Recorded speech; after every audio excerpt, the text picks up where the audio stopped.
voy a daros esta charla un poco sobre los mecanismos de la respuesta inmune frente al SARS-CoV-2 y esta es la agenda. Y bueno, primero vamos a tratar 3 puntos. Cómo los mecanismos de respuesta innata, que son aquellos que funcionan, digamos, automáticamente, que no requieren crecimiento de clones. Luego veremos mecanismos de respuesta que requieren que respondan unas células y que esas células proliferen y generen clones, ejércitos clonales de miles, de millones de células que reconocen un determinado antígeno del virus y lo atacan, ¿vale? Esto ya veremos que hay varias poblaciones que lo hacen, los linfocitos T, CD4 y CD8, y también las células B, que van a ser las que producen los anticuerpos, ¿vale? Y después veremos cuáles son las bases celulares y moleculares para que distintos individuos respondan de distinta manera frente a este virus, frente al SARS-CoV-2, ¿no?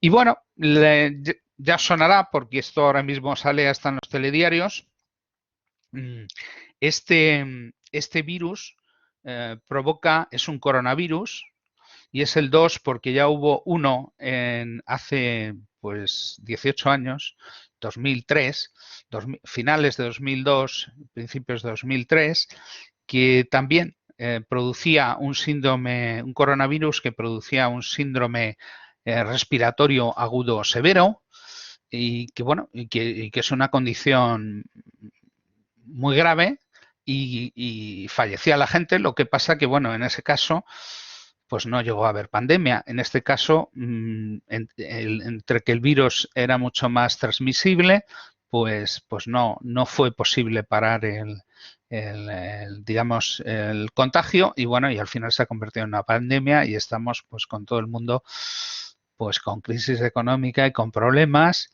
Y, bueno, ¿y qué hace este virus? Pues este virus utiliza... tiene una proteína, la proteína S, que es la abreviatura de Spike, que se une a la enzima conversora de angiotensina, también llamado receptor AC2, lo mencionaremos así. De esa manera estimula la formación de una vesícula endosomal, entra en la célula, sale al citoplasma, es un RNA virus, entonces el RNA parte se replica, parte se traduce en proteínas y con todo esto pues lo que se forman nuevos viriones, se introduce el RNA dentro de ellos y de esta manera el virus se multiplica. El problema, vamos a ver, es que este virus, aparte de hacer esto, tiene una serie de trucos para evitar ser detectado por el sistema inmune. Entonces, hay personas que detectan la infección y responden eficazmente frente a ella, pero hay personas que, digamos, que no consiguen detectar y contener la infección. Entonces la infección se extiende, de las vías respiratorias se extiende a los pulmones, incluso llega a infectar células del endotelio de los vasos, llegan a aparecer virus incluso en el bazo y en tejidos muy variados, en el páncreas, hasta en el cerebro. Bueno, al final es una infección que puede infectar cualquier célula que haya con este receptor en el organismo. Y es un receptor que tiene una distribución amplia. Aquí os he puesto algunos tipos celulares, pero hay más. Epitelio respiratorio, epitelio intestinal, células endoteliales vasculares, neuronas, monocitos, macrófagos, como los macrófagos alveolares del pulmón, e incluso linfocitos. Con lo cual eso da un potencial de infectar muchas células. E incluso el virus puede utilizar algunas células como caballos de Troya, ¿no? Se introducen en células que lo van a transportar a otros sitios. Y también puede difundirse por la sangre porque infecta a las células del endotelio de los vasos. Bueno, normalmente cuando un virus nos ataca, la respuesta que se produce frente a los virus ocurren 2 cosas principalmente. Os he puesto aquí, voy a utilizar el puntero, os he puesto aquí el tejido infectado. ¿Y qué ocurre? Cuando un virus infecta células, normalmente las células tienen receptores que detectan los ácidos nucleicos del virus y producen una molécula que se llama, bueno, genéricamente se llama interferón de tipo 1, pero incluye varias moléculas, interferón alfa, beta, omega, hay varios tipos, ¿no? Y eso lo que hace es que comunica la infección viral a las células que hay alrededor, con lo cual las células que hay alrededor se ponen en un estado, digamos, de resistencia, igual que como cuando los seres humanos nos confinamos, ¿no? Cuando hay un pico de, pues a nivel celular igual, ¿no? Digamos, se toman precauciones. Y también otra cosa que ocurre con el interferón es que estimula la expresión de moléculas de histocompatibilidad y estas moléculas son las que sirven para presentar antígenos y permiten que los linfocitos T puedan ver, puedan detectar las moléculas del virus. Imaginaros qué podría ocurrir si los virus tuvieran moléculas que silenciaran e impidieran la síntesis de interferón. Pues de esta manera el organismo no se daría cuenta de que está infectado, ¿vale? ¿Qué más ocurre? Bueno, pues hay ciertas células que están especializadas en la captación de los restos celulares y se llaman células presentadoras de antígeno y que lo que van a hacer es captar en los tejidos infectados restos de las células infectadas y los van a transportar a los órganos linfoides. En los órganos linfoides, aquí también va a haber unas células que se llaman células dendríticas plasmacitoides que están especializadas en la producción de interferón. También va a haber otras células que se llaman las células dendríticas mieloides que expresan moléculas de histocompatibilidad de clase 1 y que permiten que los linfocitos T pues, puedan reconocer las moléculas del virus. Y esto estimula el crecimiento de los clones, de estos clones antivirales. Y estos clones antivirales, digamos, una vez que se diferencien, la palabra que se usa es polarización, una vez que se diferencien en células antivirales, pues van a ser capaces de ir al tejido, donde están las células infectadas, y los linfocitos CD8, por ejemplo, las van a matar directamente. Célula en la que haya virus dentro la matan. Esa es la manera de solucionar las infecciones virales. Por otro lado, los linfocitos CD4 lo que van a hacer es cooperar con células B y van a ayudar a aquellas células que produzcan anticuerpos específicos frente al virus. Y de esta manera se van a producir anticuerpos que van a poder neutralizar al virus en su forma, digamos, libre extracelular. Luego, aparte, todos estos tipos de células, los linfocitos TCD4, los TCD8, las células B, pueden diferenciarse en células que se llaman memoria, que realmente lo que son células de larga vida que recuerdan a la molécula, al antígeno que reconocen del virus. Con lo cual, si ese virus viene dentro de unos meses, pues entre esas células T y B memoria, pues podrán defendernos del virus. Ahora mismo, casi todos los seres humanos, menos los que ya han padecido la infección o están vacunados, pues somos susceptibles, porque no hemos padecido la infección naturalmente ni hemos sido vacunados, con lo cual el virus pues nos puede atacar. Bueno, esto era una broma. No sé si alguno de vosotros, ponerlo en el chat, si alguno ha estado. ¿Alguno habéis estado en Cracovia? ¿Polonia? Bueno, si no hay nadie que haya estado en Cracovia, esta pregunta va a ser muy difícil. Pero es algo que tiene que ver con este virus. En ¿sabéis? En Polonia, está ahí en el este de Europa y tenían por allí a los tártaros en Rusia y les atacaban. Entonces, en esta torre había un vigía que tocaba la trompeta. Se veía a los que venían los tártaros desde la torre más alta de la ciudad y cerraban las puertas y evitaban ser invadidos, ¿vale? Hay una tradición de que en un ataque de los tártaros el vigía empezó a tocar la trompeta pero un tártaro le lanzó una flecha y le atravesó la garganta y entonces no pudo acabar la señal de alarma y de esa manera no se pudo dar la alarma. Eso es lo que hace el SARS-CoV, que lo que hace es silenciar el sistema de alarma antiviral, que es la producción del interferón tipo 1. Este es el mismo esquema que hemos visto antes, pero la diferencia es que este virus no es un virus cualquiera, es un virus nuevo para los humanos, con lo cual no tenemos inmunidad y es un virus que es capaz de silenciar. el sistema de alarma, es capaz de silenciar el interferón. Y entonces, claro, la diferencia es que en el ejemplo que os he puesto de Polonia, solo había un trompetista en la torre. Aquí, cada célula puede dar la alarma. Entonces, el virus realmente, para conseguir no ser detectado, tendría que conseguir silenciar a todas las células que infecta. Y esto no siempre es posible. Con lo cual, lo que vamos a tener es una situación en la que el virus, pues por ejemplo, en las fases iniciales de la infección, sí que puede impedir que se dé la alarma, pero posteriormente, no, digamos, ya va a haber tantas células infectadas de tantos tejidos en tantos sitios que al final se va a producir una respuesta inmune. Lo que pasa es que el sistema inmune está un poco despistado porque como no hay interferón, no sabe si lo que le está atacando es un virus, es una bacteria, y entonces pues responde de una manera un poco exagerada, ¿no? Indiscriminada. Y este es el problema, ¿vale? Entonces vamos a ir viendo ahora algunas cosas, detalles, ¿no? Otro aspecto importante, he dicho que íbamos a hablar de mecanismos innatos y antígenos específicos, pero también íbamos a hablar de la heterogeneidad. Mirad, esto es una pirámide de lo que se llamaría marca clínica, ¿no? Que sería el nivel de infección, ¿no?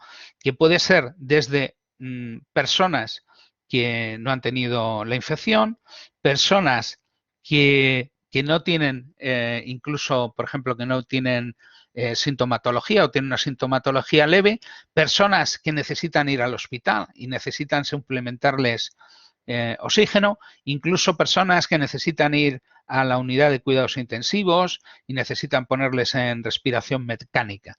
Esto nosotros lo vamos a resumir de una manera, vamos a hablar del COVID severo y del COVID moderado, ¿no? Y del COVID asintomático, ¿vale? Vamos a hablar de distintos tipos de COVID porque, aunque el virus sea el mismo, en distintas personas pues produce distintas reacciones. Y fijaros, hay una gran estratificación y lo que yo voy a intentar, aparte de que entendáis cuáles son los mecanismos importantes de defensa frente al virus, pues es que entendáis también, bueno, el por qué unas personas, bueno, pues prácticamente no les pasa nada y otras personas pues se pueden poner muy enfermas y pueden hasta fallecer, ¿no?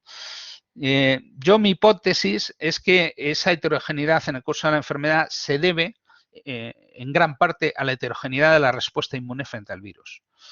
Hay unos individuos que responden bien y confinan al virus en la nasofaringe y hasta que lo eliminan. Incluso no llegan a tener ningún síntoma. Eso es lo que pasa con la mayoría de los niños, de los adolescentes y de los jóvenes, ¿vale? Sin embargo, hay otros individuos que no les va tan bien. Algunos, por ejemplo, son capaces de confinar al virus y no se ponen muy malos, no necesitan ser hospitalizados, pero sin embargo tardan hasta un mes en conseguir negativizar la PCR. Esto significa que su sistema inmune no está siendo capaz de eliminarlo antes. Sin embargo, otros individuos, por ejemplo, no lo confinan, pasan unos días con síntomas, los síntomas desaparecen, la PCR se negativiza y están fenomenal, ¿no? Esto sería por ahora todo gente que, bueno, que no sufre mucho la patología. Sin embargo, va a haber otros que no solo no son capaces, no tienen problemas para eliminar el virus en la mucosa nasofaringea, sino que el virus se va extendiendo y infecta los pulmones, ¿vale? Y produce una neumonía bilateral, que es muy típica, que se ve en los radiólogos lo ven, es un patrón muy típico en las radiografías, y en estos pacientes lo que se está produciendo es una respuesta inflamatoria en los pulmones. Se están extravasando muchos leucocitos al parénquima pulmonar y se está llenando de líquido que sale de los vasos y esto hace que los pulmones pues no puedan hacer lo que tienen que hacer, que es intercambiar gases. Y eso produce un síndrome de distrés respiratorio, crea dificultad, incluso necesidad para respirar, necesidad de ventilación mecánica. Y incluso en su grupo de estos pacientes sufre un síndrome que se llama de activación macrofágica o MAS, que los macrófagos producen citocinas y y se liberan. Esto es lo que llaman en los telediarios y tal la tormenta de citocinas y que técnicamente se llama el síndrome de liberación de citocinas.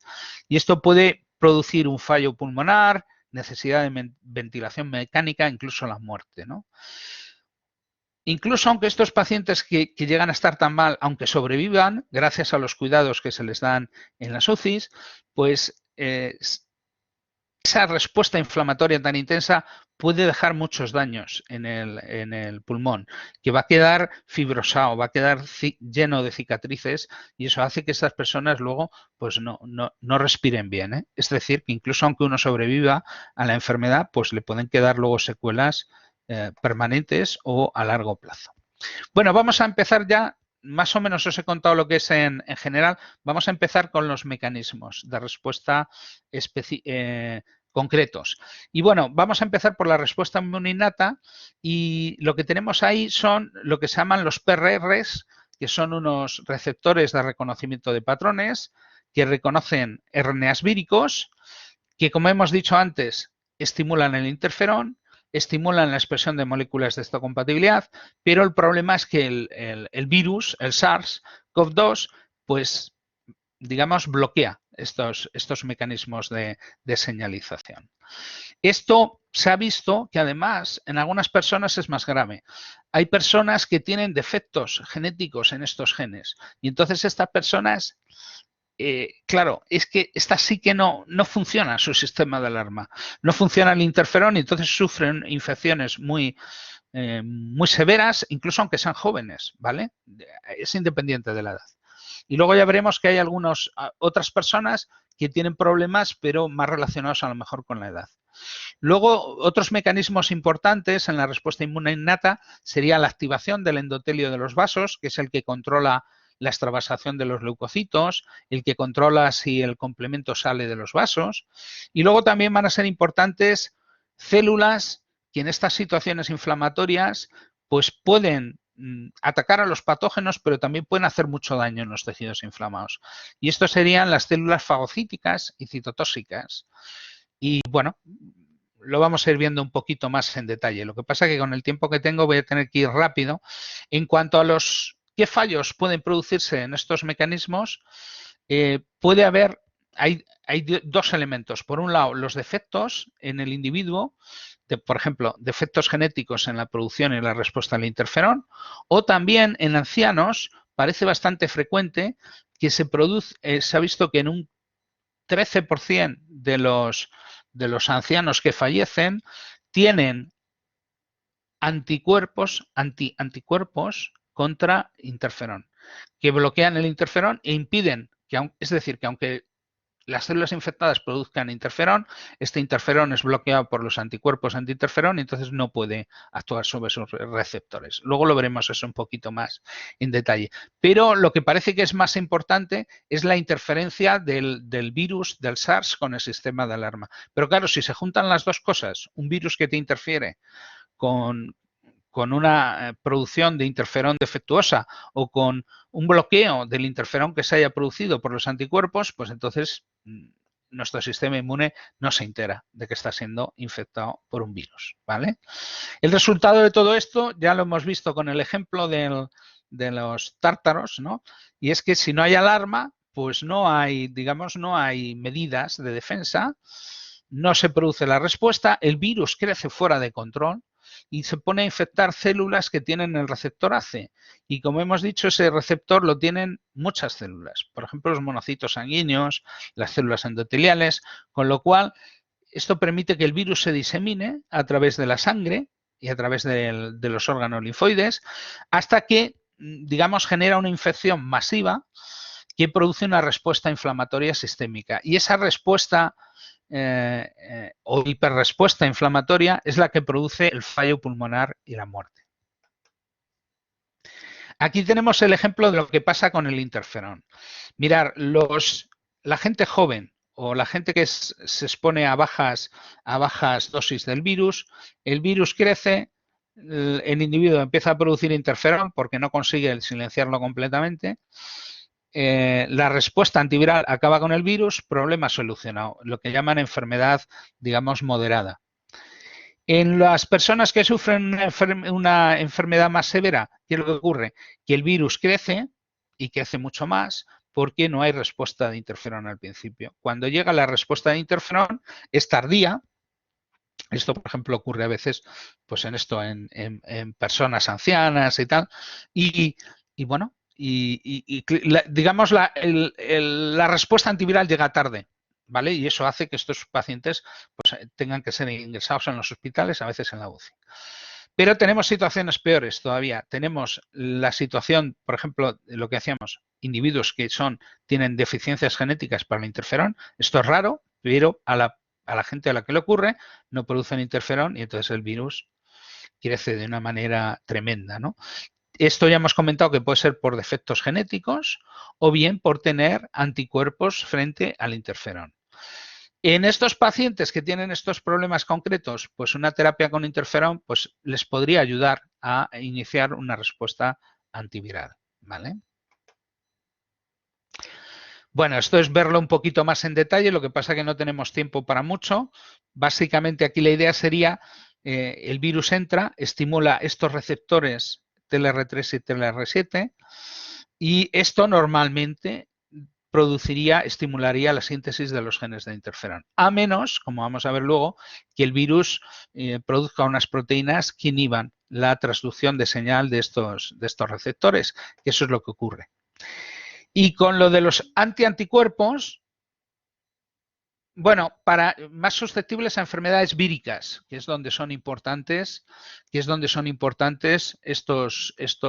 interferón, ¿vale? Por ejemplo, si es por bacterias, pues hay otras citocinas que son más importantes, o si es por hongos o por el mintos, pero si es virus, el interferón tipo 1 es la molécula, digamos, en ese caso, si tienes déficit de interferón, pues te pueden dar interferón, ¿sabes? Ese es Pero vamos, digamos, interferón exógeno para suplir, digamos, la falta.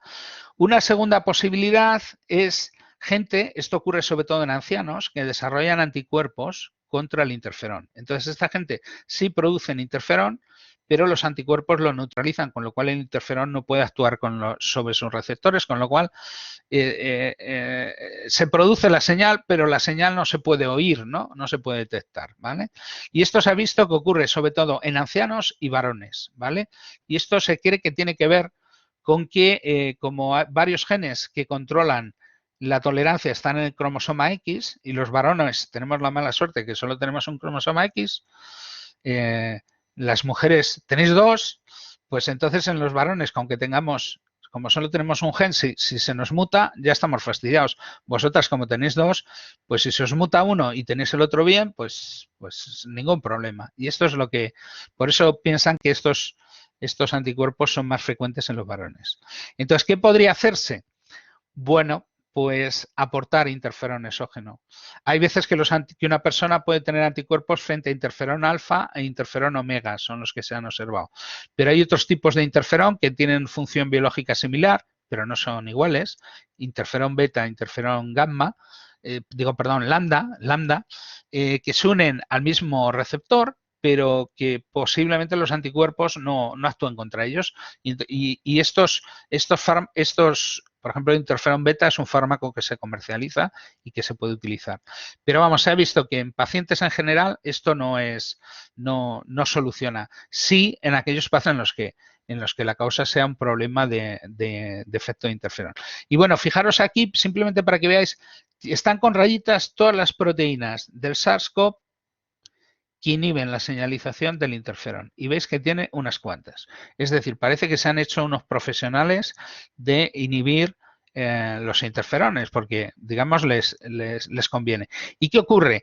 Que si no hay señal de interferón, las células no expresan moléculas de histocompatibilidad y si no expresan moléculas de histocompatibilidad, los linfocitos CD8 no pueden reconocer los antígenos del virus.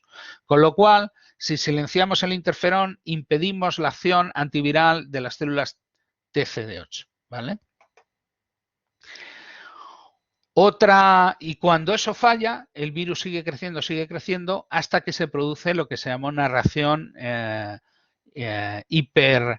una hiperrespuesta inflamatoria que se inicia por la formación de un complejo de receptores para moléculas virales que se llama inflamasoma, y ese complejo lo que hace es producir unas citocinas que se llaman interleucina 1 beta, interleucina 18, que inician la tormenta de citocinas y producen, digamos, la inflamación en los pulmones que mata a los pacientes. Esto además se ha comprobado que en modelos animales ocurre lo mismo. En ratones que son mutantes para interferón, cuando se les activa el inflamasoma y por la exposición al virus de la gripe, pues el virus de la gripe los mata. Y normalmente, pues si fueran ratones con no mutantes para interferón, pues no los mataría.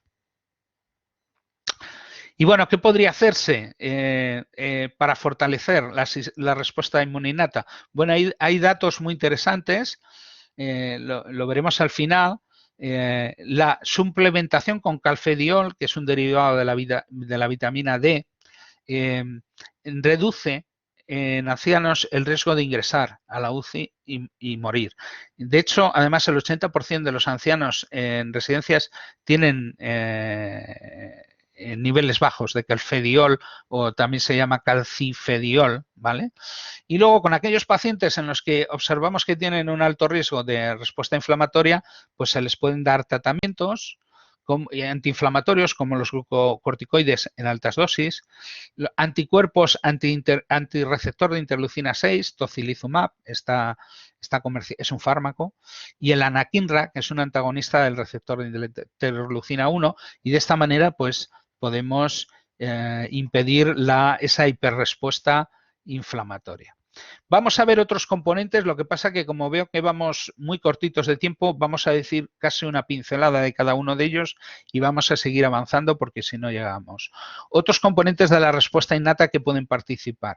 Uno sería el endotelio, las células endoteliales de los vasos, que al activarse, además estas células expresan el AC2, con lo cual pueden ser infectadas por el virus y destruidas por el virus. Con lo cual, imaginaros, el epitelio son como la especie, como las baldosas que recubren interiormente los vasos, y en los capilares, si esas baldosas se destruyen, pues el líquido sanguíneo pues se extravasa. Imaginaos la que puede armar en un pulmón.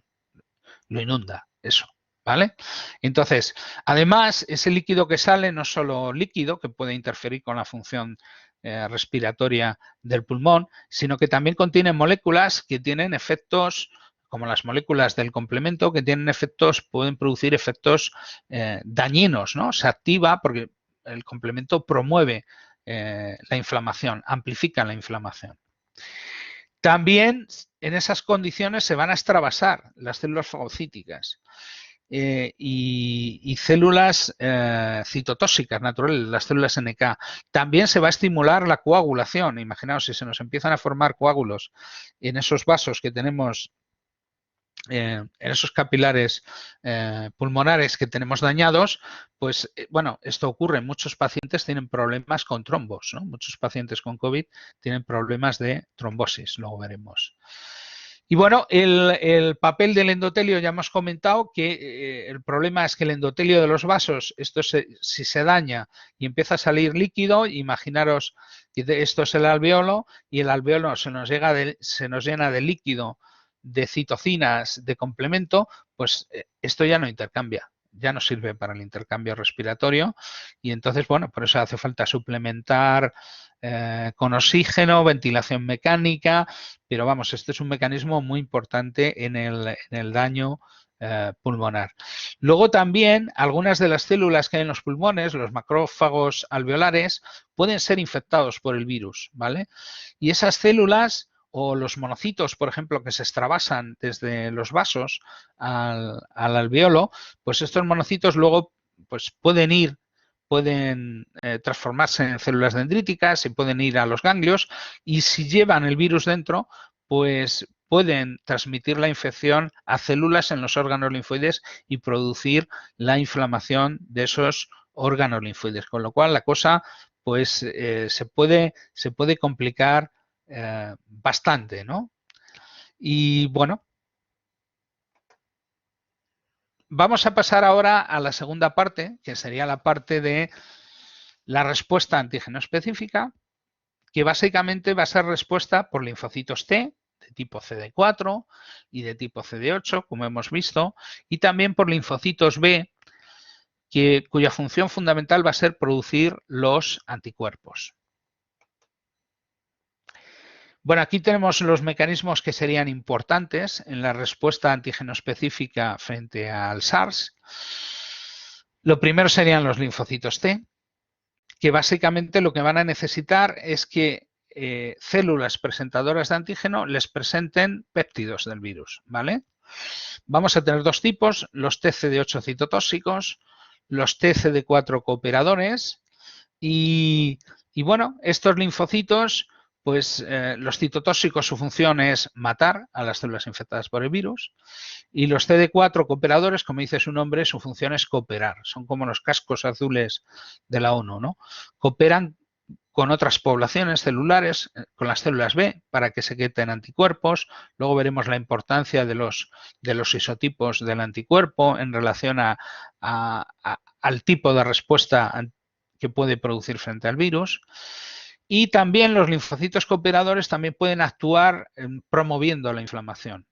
En los tejidos donde encuentren células infectadas van a producir citocinas, moléculas proinflamatorias, y pueden, digamos, participar en las reacciones inflamatorias en los tejidos donde haya infección viral. Si resulta que hay infección viral en una gran masa de tejido y tenemos linfocitos CD4 que son capaces de reconocer eso y estimular la inflamación, pues vamos a tener una respuesta inflamatoria muy potente, ¿vale?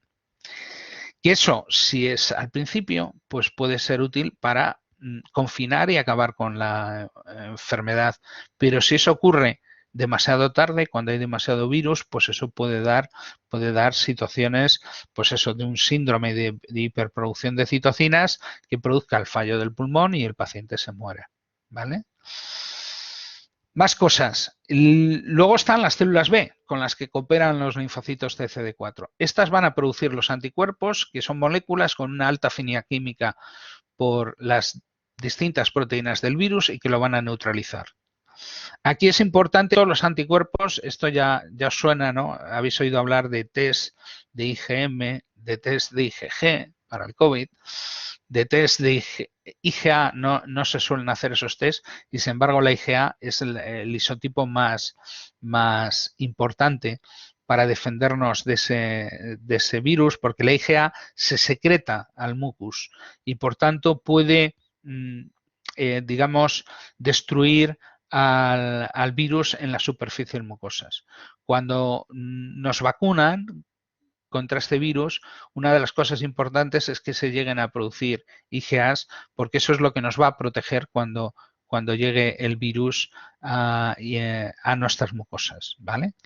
Incluso puede, de esa manera, evitar la infección antes de que se produzca.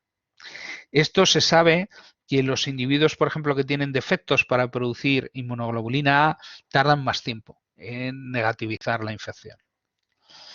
Y bueno, y luego un segundo punto, aparte de generar estas células que son efectoras, que son capaces de luchar contra el patógeno, también es importante el generar memoria, porque esa memoria, esas células memoria son las que nos van a proteger durante meses o incluso durante años, ¿vale?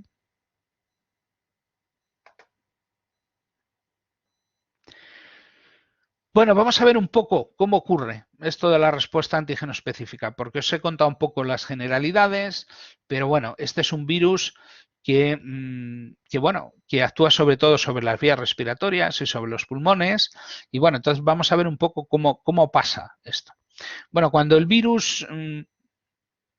La IgA, las inmunoglobulinas no están en las vacunas. Las vacunas lo que hacen es estimular a tu sistema inmune para que produzca inmunoglobulinas. ¿Ok? Es un estímulo para que tú respondas, ¿vale? Pero sí, si la persona, salvo que la persona tenga un defecto genético, normalmente todos los individuos, digamos, no sé, a lo mejor de cada 300 individuos, 299 pueden producir IgA si les estimulas adecuadamente. Hay uno de 300 que tiene algún problemilla para producir IgA, pero bueno, eso tampoco es, en este caso tampoco sería fatal. Lo único, porque produciría, por ejemplo, IgG, pero digamos no podría parar al virus tan pronto, ¿vale? Como con IgA. Bien, entonces, bueno, vamos a, mm, hablar de cómo se produce, aunque algunas cosas ya suenan.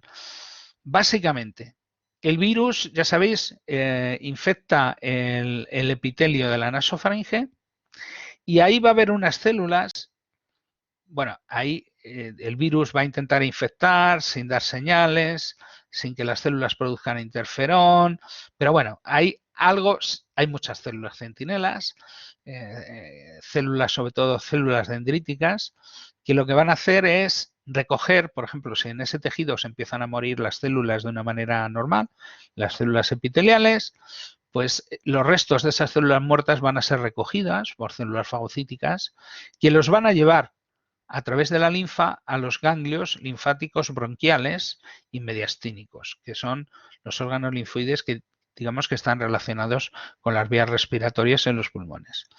Y entonces, incluso, aunque no lo lleven en las células mieloides, también el virus, los viriones libres, pueden, en suspensión en la linfa, también acaban, como eso se drena, pues van a acabar llegando a esos ganglios. Y ahí va a haber un tipo de célula especial, que se llaman células dendríticas linfoplasmacitoides, que están especializadas en la alarma antiviral. Antes decíamos que cualquier célula puede dar una alarma antiviral, ¿vale? Pero estas son superalarmas. La diferencia es, imaginaros, la alarma de un reloj o de un móvil que suena y la alarma de una fábrica o de una facultad, la alarma contra incendios, ¿no? Que pega ahí son dos alarmas, pero una solo la oye uno y el que está al lado, la otra se oye en toda la facultad, ¿vale? Entonces, estas células serían un poco eso, como la alarma antiincendios, en este caso alarma antiviral. Claro, ¿cuál es el problema? Que el virus tiene esos mecanismos para interferir, pero no es tan fácil interferir con estas alarmas centrales como con digamos, con las alarmas de las células normales. En otras infecciones lo que ocurre es que estas células dendríticas plasmacitoides producen grandes cantidades de interferón y se va a estimular el que los linfocitos TCD4 y CD8 que estén reconociendo antígeno en ese ganglio van a recibir señales por un lado. Esto que reconoce tu receptor es de un patógeno, pero además es de un virus. Y entonces eso activa ciertos programas genéticos de lucha contra virus, ¿no? También va a haber otras células que son importantes, las células dendríticas mieloides, que también aportan y presentan antígenos a estos linfocitos. También, ¿qué va a ocurrir? Los linfocitos CD4 que reconozcan antígenos del virus van a cooperar con las células B que reconozcan con sus inmunoglobulinas de membrana, que reconozcan antígenos del virus. Y estas células B al final se van a transformar en células secretoras de anticuerpos. Primero van a secretar IgM y luego van a cambiar sus isotipos para producir IgA e IgG, pero que reconocen el mismo antígeno. Bien. Vamos a ver un poquito la situación digamos, en los distintos tipos de enfermos. Antes hablábamos de que hay pacientes que son asintomáticos, en los cuales, digamos, la enfermedad produce poca sintomatología. Para entendernos, digamos que no hace falta que vayan al hospital, ¿no? No hace falta ingresarlos, ¿no? Esto sería una enfermedad asintomática o digamos, suave, ¿no? Una infección suave, moderada, ¿no? Que no es severa, ¿no? Entonces, en esos pacientes, ¿qué es lo que ocurre? Pues que el virus infecta células del tracto respiratorio superior, pero se le detecta el virus y el sistema inmune empieza a responder. y se produce esa generación de linfocitos CCD4, CCD8, anticuerpos, ¿vale? Y al final esos mecanismos eliminan al virus y se pasa. Sin embargo, hay otros individuos, los que sufren una infección severa, los que sufren el síndrome respiratorio agudo, en esos el virus no solo infecta células en esas vías respiratorias superiores, sino que va a extenderse y se va a extender hasta, pues prácticamente hasta nivel alveolar, bronquio, digamos, va a infectar todo el epitelio pulmonar. ¿Qué es lo que suele ocurrir? Pues que ahí tenemos unos órganos en el pulmón, que aparte de los que mencioné antes, esos ganglios que digamos que recogen linfa del pulmón, también tenemos algunos pequeños ganglios que se llaman bronquiales y mediastínicos que drenan el pulmón y normalmente hay otra cosa también curiosa. Los niños adolescentes tienen también estructuras linfoides, lo que se llaman estructuras linfoides terciarias, es decir, agregados de linfocitos capaces de formar asociaciones y que haya presentación antigénica, haya cooperación entre linfocitos T, linfocitos B, presentación por parte de las células presentadoras de antígeno a los linfocitos CD4 y CD8. Y estos agregados que, como he comentado, existen en niños y en adolescentes, gente joven, ¿vale? No en gente de más edad. Posiblemente esos agregados ayudan a que estas personas de menos edad respondan mejor frente a este virus. Se ha observado incluso en modelos animales que cuando administras de manera con un spray intranasal un virus, el virus Ankara, que se utiliza para hacer ciertas vacunas introduciendo genes que queremos, frente a los cuales queremos inducir inmunidad, pues este virus induce la formación de una cosa que se llama BALT y que significa tejido linfoide asociado a los bronquios. Y este tejido lo que hace es que facilita el que se produzca una respuesta in situ en el pulmón contra el virus. Bueno, ahora una preguntita, que ya llevo ya media charla, ¿eh? Vamos justitos de tiempo. Bien, una preguntita para vosotros. ¿Cuál pensáis que es el marcador más sensible de la existencia de inmunidad antígeno específica en un individuo frente al SARS? Voy a abriros un sondeo y de un sondeo de dos opciones. Opción múltiple. La opción 1 sería que el marcador más sensible sería la respuesta de anticuerpos y la opción 2 sería que la respuesta de los linfocitos T específicos. Anda a contestarme. Arriesgaros. Apostar. A ver.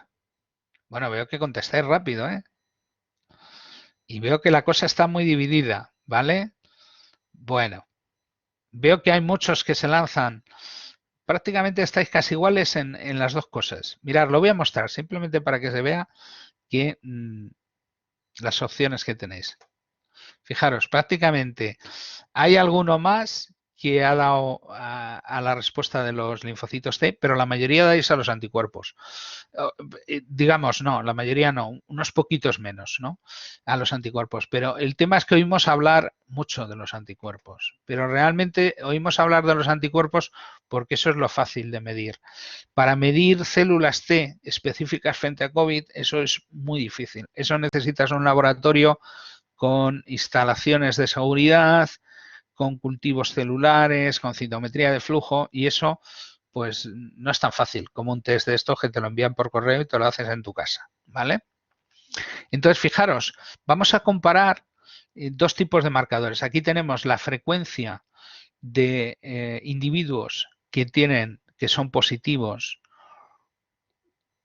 para los anticuerpos en azul y porcentaje de individuos que dan positivo en respuestas de células T, pero separando distintos grupos de pacientes. Separando, fijaros, aquí estarían los que tuvieron un COVID, digamos, severo, ¿vale? Los que tuvieron, pues eso, los que estuvieron mal, ¿vale? Que tuvieron incluso que ir a la UCI, ¿no? Los que fueron sintomáticos, pero no estuvieron tan graves, que serían este grupo. Los que no enfermaron, pero estuvieron expuestos. Es decir, imaginaros una persona que vive en una casa con alguien que ha padecido COVID y que, sin embargo, esa persona aparentemente no se ha contagiado, no ha tenido síntomas.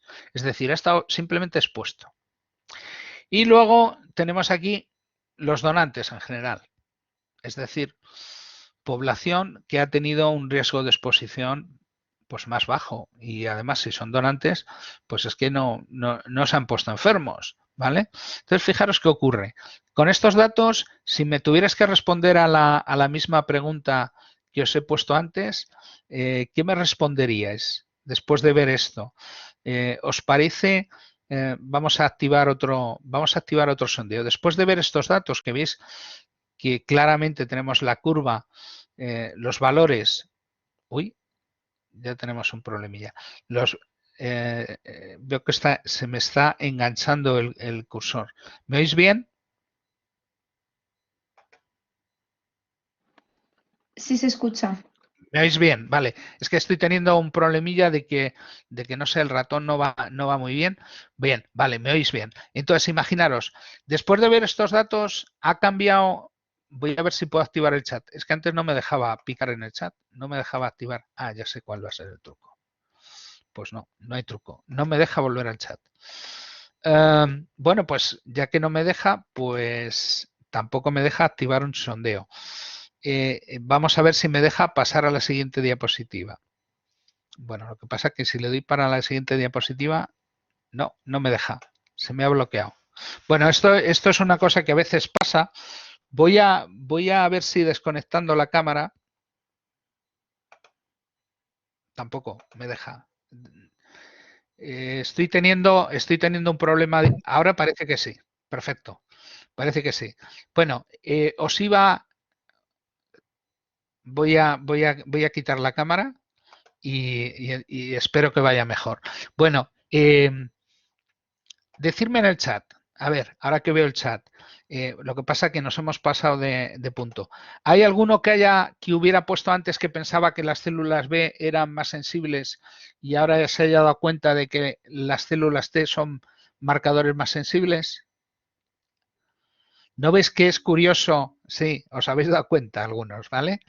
Fijaros, claramente los que han estado malísimos tienen anticuerpos y tienen células T memoria. En esos no hay duda, el 100% tienen las dos cosas.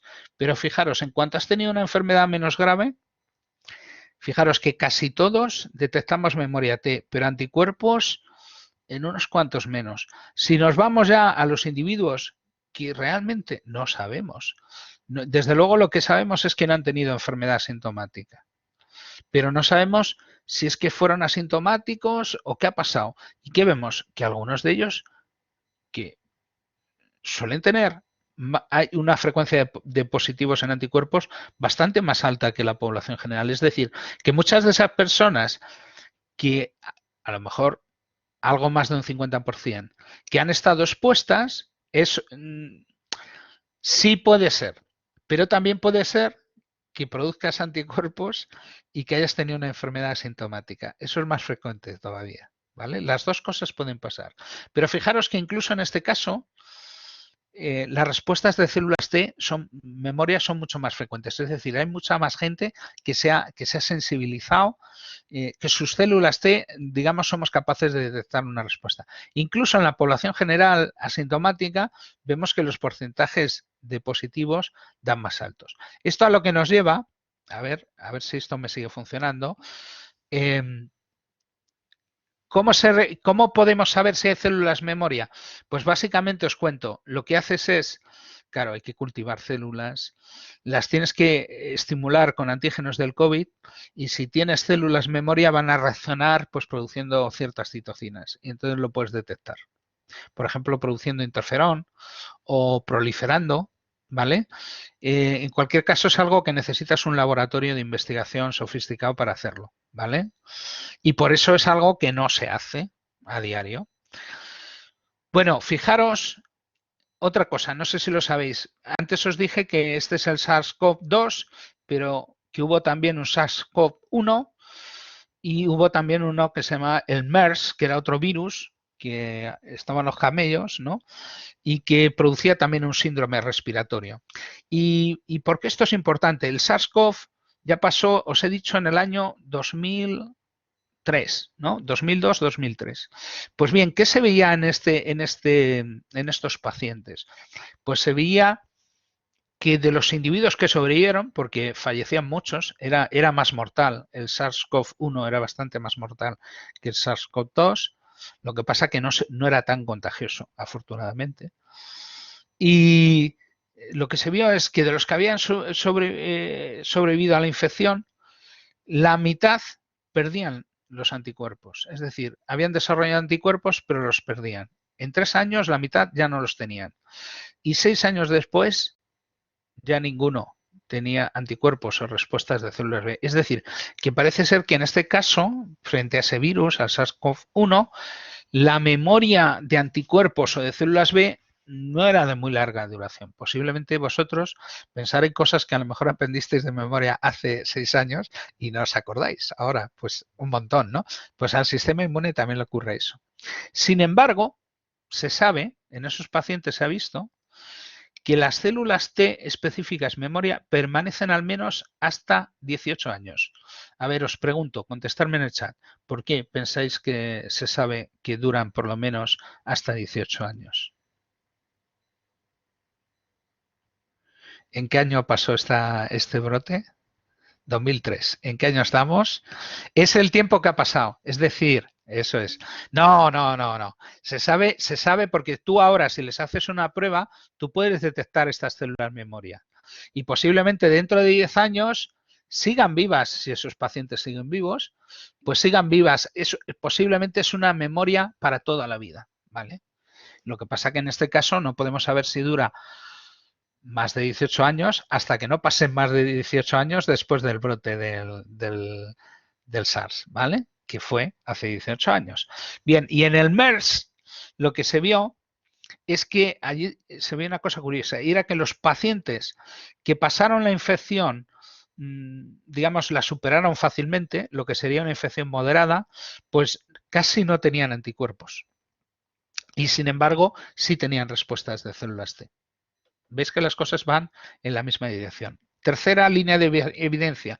No sé si sabéis que hay otros coronavirus bastante más inofensivos que provocan el resfriado común. Bien, y que si se llama resfriado común es porque es muy frecuente, ¿no? Pues lo que se ha visto es que contra el resfriado común producimos anticuerpos, pero que desaparecen tras un año, ¿vale? Tras la inmunización. Entonces, la idea que podemos sacar es que frente a distintos tipos de coronavirus, que son, digamos, primos del SARS-CoV, los anticuerpos disminuyen con el paso del tiempo. Y esto también se ha visto que ocurre en el SARS-CoV-2. ¿Eh? Ahora ya nos centramos en nuestro virus, en nuestro problema. Lo que se ha visto es con este virus que los pacientes que responden mejor a la infección, es decir, los que no necesitan hospitalización, es decir, son asintomáticos o tienen pocos síntomas, te mandan, el médico te dice, vete a tu casa. Pues esos pacientes tienen respuestas de anticuerpos de menor nivel, niveles de anticuerpos más bajos y de duración. En cierto, esto tiene una lógica porque realmente, si os acordáis, os he dicho que el mecanismo de defensa es primero te defiendes con linfocitos T citotóxicos.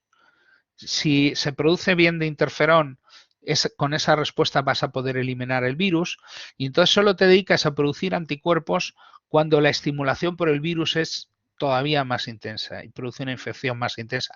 O en el caso de la vacuna, ¿vale? A ver, claro, depende del tipo de inmunización, los anticuerpos pueden durar más o menos tiempo. Hay frente a otros virus en los que las respuestas de anticuerpos se pueden mantener incluso toda la vida. Por ejemplo, frente al sarampión, pues normalmente te inmunizas ya para toda la vida. Claro, lo que pasa que ahí es difícil, ahí digamos, ¿quién es lo que te protege? ¿Las células T o los anticuerpos? ¿Vale? Entonces, lo que sí que se sabe es que la mayoría de los virus producen inmunización, digamos, de larga duración, pero eso puede coexistir con que los anticuerpos bajen, siempre que tú mantengas una memoria de células T y también mantengas células B memoria que, aunque los anticuerpos hayan bajado, esas células B memoria puedan producir rápidamente anticuerpos de nuevo. Hay más pruebas de esto. Por ejemplo, se ha visto si hay inmunidad cruzada. Algo sí que hay de inmunidad cruzada, pero realmente la epidemia de SARS-CoV-1 afectó a muy poquitos individuos, ¿vale? Algo sí que hay de parecido, porque bueno, son dos virus muy relacionados genéticamente. Otra cosa, en el caso de los pacientes asintomáticos, fijaros, 12 semanas después del diagnóstico, el 40%, es decir, casi la mitad de los que sabemos que tuvieron infección porque tuvieron PCR positiva, pero no tuvieron síntomas, es decir, tuvieron una enfermedad muy suave, pues casi la mitad no desarrollan anticuerpos. Incluso se ha visto que solo en 12 semanas son 3 meses, pues si uno en el momento agudo llegó a un nivel de, digamos, vamos a llamar 100% de anticuerpos, la reducción en 3 meses es del 70%. Es decir, que 3 meses después has bajado del 100 al 30, ¿vale? Has bajado más de la mitad. Se ha visto que hay un grupo en el que esto no ocurre, que es en el de los trabajadores sanitarios. Y se cree, porque ahí se ha visto que, digamos, tienen los mismos niveles casi cuando están infectados agudo que 3 meses después. ¿A alguien se le ocurre una explicación? Bueno, la verdad es que está escrito aquí, ¿no? Posiblemente es debido a la reexposición, como dice Laura, al contacto, ¿no? Porque están expuestos, les llega más gente tosiendo y entonces se están reinfectando constantemente, ¿no? Lo que pasa que a lo mejor, pues ya sin síntomas, ¿no? Porque ya tienen inmunidad. Bien, entonces como conclusiones de esta parte, podemos decir que los anticuerpos, pues no son a lo mejor son los marcadores que es más fácil medir, pero no son los mejores marcadores de la inmunidad en las infecciones por coronavirus. Desde luego, no los más sensibles, ¿vale? Y esto es porque no aparecen en todos los pacientes. Una persona puede estar inmunizada y no tener anticuerpos, ¿vale? Y los niveles de anticuerpos hemos visto que son transitorios. Sin embargo, las respuestas de células T, sobre todo por lo que sabemos del SARS-CoV-1, si algo te dura, si una memoria te dura 18 años, posiblemente te dure 20 y 25 y 28, ¿vale? Hasta que uno se muera le va a durar esa memoria, ¿no? Sin embargo, el problema que tiene el detectar esta memoria de células T es que es algo digamos, de laboratorio de alta tecnología. Bueno, dicho esto, proseguimos. Vamos a ver alguna cosilla acerca de los anticuerpos. Bueno, fijaros, aquí tenemos, esto sería la infección aguda y una persona, digamos, que responde bien, que resuelve la infección, pues fijaros, tiene una semana casi de incubación, un par de semanas y poco más, sí. Una persona asintomática puede tener luego al final, bueno, pues porque hay veces que, por ejemplo, el tema de la pérdida de olfato, pues por ejemplo es que te mata neuronas olfativas y esa destrucción parece que se regeneran, ¿vale? Y hay gente que lo va recuperando el olfato, pero a lo mejor es algo que te puede llevar meses. E imagínate, le ha pasado a algún chef de estos famosos, con lo cual es un problema gordo para esas personas. Y en otras personas, pues a lo mejor, aunque tú te hayas defendido bien del virus, pues el virus te puede haber dejado Es decir, has resuelto una respuesta inflamatoria, pero el virus te puede haber dejado cicatrices. Y ten en cuenta que esas cicatrices no las vemos porque están dentro de los pulmones. Pero haciendo unos rayos X, pues también puede ocurrir, o con la memoria también. Claro, al fin y al cabo la memoria que son neuronas conectadas, ¿no? Que también pueden regenerarse y pueden recuperarse, pero puede llevar tiempo. Esto dependerá de muchos de los individuos, ¿vale? A ver, el que se reinfecten, bueno, eso puede tener ahora mismo, sabéis que se están produciendo nuevas variantes del virus. Entonces tu memoria puede ser que sea es eficaz contra el virus que te infectó a ti. Pero frente a otro virus distinto, pues a lo mejor, hombre, posiblemente algo de protección te va a dar, pero posiblemente no tanta como si es el mismo virus. Veo que preguntáis también, veo que pregunta Luna sobre el COVID persistente.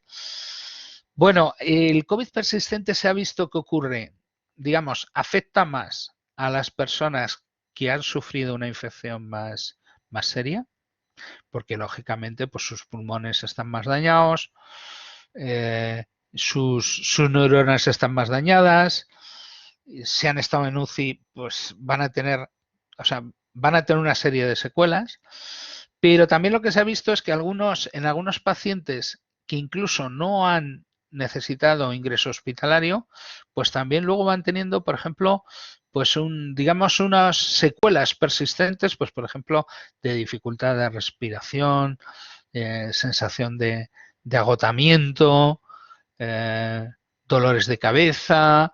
Bueno, pues entonces esto suele ser más intenso en la gente que lo ha pasado peor, pero también puede afectar a personas que no han tenido una enfermedad grave, ¿vale? Es decir, que no depende del tipo de respuesta inmune que se haya producido, sino que posiblemente depende más de los daños que se han producido antes de que se produjera la respuesta inmune, ¿vale? Entonces, os decía, teníamos la curva del virus, veis cómo el virus va primero para arriba, pero cuando el sistema inmune le empieza a atacar al virus, pues el virus va para abajo, ¿vale? Y bueno, y lo normal es que el virus llegue a cero, ¿no? Que lo lleguemos a echar, pero para eso nos van a venir bien las ¿vale? ¿Con qué vamos a atacar al virus a nivel de anticuerpos? Primero con IgM, que veis que se empieza a producir pues rápidamente en cuanto empieza a haber síntomas, prácticamente unos días, un par de días después ya empezamos a producir IgM, ¿vale? Y a lo mejor a los 4, 5 días, 6 días, 7 días, la IgM está llegando al máximo. Las células B tienen un programa genético con el cual empiezan a producir IgM, pero luego si les ayudan los linfocitos T, pues pueden cambiar a producir otros tipos de anticuerpos, reconociendo el mismo antígeno, pero produciendo un anticuerpo con otro tipo de, digamos, de cadena pesada, que va a permitir, por ejemplo, en el caso de la IgA, pues va a permitir que ese anticuerpo se secrete y entonces nos va a proteger el mucus, va a impedir. La IgM es polimérica, la IgM es efectiva dentro de la sangre, o sea, la IgM es como una defensa eficaz, sobre todo si tienes virus en la sangre. La IgM lo aglutina y va a hacer que ese virus pues, pueda ser fagocitado retirado por las células fagocíticas. Otra cosa es que luego el virus sea capaz de infectar las células fagocíticas, pero eso es otro problema. En principio, normalmente esas células fagocíticas van a destruir el virus, ¿vale? Y para eso la IgM es muy buena. Pero ¿cuál es el problema en la IgM? Que no puede salir de los vasos prácticamente. O sea, vamos, salvo que haya un destrozo vascular y entonces sale todo, pero es una molécula que no tiene capacidad de extravasación. La IgA y la IgG sí. La IgG, por ejemplo, va a ser mucho más eficaz en los espacios extravasculares y, por ejemplo, va a neutralizar virus que haya va a neutralizar virus que estén por ahí saliendo de las células, ¿no? Que se estén muriendo, sale el virus y la IgG lo neutraliza, evita que infecte otra célula. Pero la IgA es más importante porque la IgA va a ser muy eficaz para erradicar al virus en los epitelios, que al final es su último reducto, ¿no? En el que pueden sobrevivir, ¿no?, a otros mecanismos de defensa. Entonces, bueno, veis que primero se va a producir la IgM, luego se va a producir la IgA, que se secreta, y la IgG, que realmente la IgG es importante para neutralizar al virus en los espacios extravasculares, pues en el líquido extracelular de los tejidos, ¿vale? Y además se ha visto que según qué proteínas, el virus tiene una proteína que se llama NP, pues normalmente los primeros anticuerpos se forman frente a esa nucleoproteína y después, más tarde, se producen los anticuerpos frente a la proteína S, la proteína Spike, que es la que usa el virus para infectar. Bueno, de un poquito de conclusión de toda esta parte, en general, pese a que el virus intenta silenciar al interferón, al final el sistema inmune se acaba dando cuenta, ¿no? Claro, la cuestión es que si te das cuenta cuando el virus está infectado 10 células, es mucho mejor que darte cuenta cuando el virus está infectado ya a cientos de millones de células, porque ya el problema es mucho más gordo, ¿vale? Bien. El problema, además, es que es necesario que se produzca interferón para que se produzca presentación de antígenos, para que se produzcan reacciones de células T citotóxicas que puedan eliminar al virus. Los pacientes que responden produciendo interferón y linfocitos de CD8, por la respuesta, el interferón de la respuesta innata y los linfocitos T CD8 de la respuesta antígeno específica, eliminan al virus y van a producir niveles de anticuerpos bajos, ¿vale? Es decir, normalmente las vacunas consiguen inducir niveles de anticuerpos más altos que los que produce la infección en estos individuos con poca sintomatología. Con lo cual, eso indica que las vacunas son eficaces. Al final comentaremos alguna cosita de las vacunas que ahora está muy de moda y bueno, va a dar mucho que hablar en los próximos años. En otros pacientes hemos visto que si esas respuestas de interferón y linfocitos citotóxicos fracasan, el virus va a seguir primero invadiendo los vasos, el pulmón, los órganos linfoides, nuevos territorios. Con lo cual, estos pacientes se van a poner peor y van a tener que ser hospitalizados e incluso ingresados en la UCI, ¿vale? En estos pacientes que lo han pasado mucho peor, que han tenido una infección mucho más intensa, es en los que va a haber niveles de anticuerpos más elevados. Pero también van a tener una enfermedad, digamos, más severa. Desde luego les va a quedar una memoria inmune posiblemente mejor, pero claro, han sufrido mucho más, ¿vale? Y hay pacientes de estos que fallecen en el proceso. Bien, por tanto, podemos concluir que la respuesta de anticuerpos se va a incrementar, especialmente en aquellos pacientes en los que la respuesta de los linfocitos T no ha sido capaz de aclarar al virus por sí sola. Para resumir un poco esto de las respuestas antígeno específicas, fijaros, tenemos aquí un esquema muy ilustrativo de un artículo.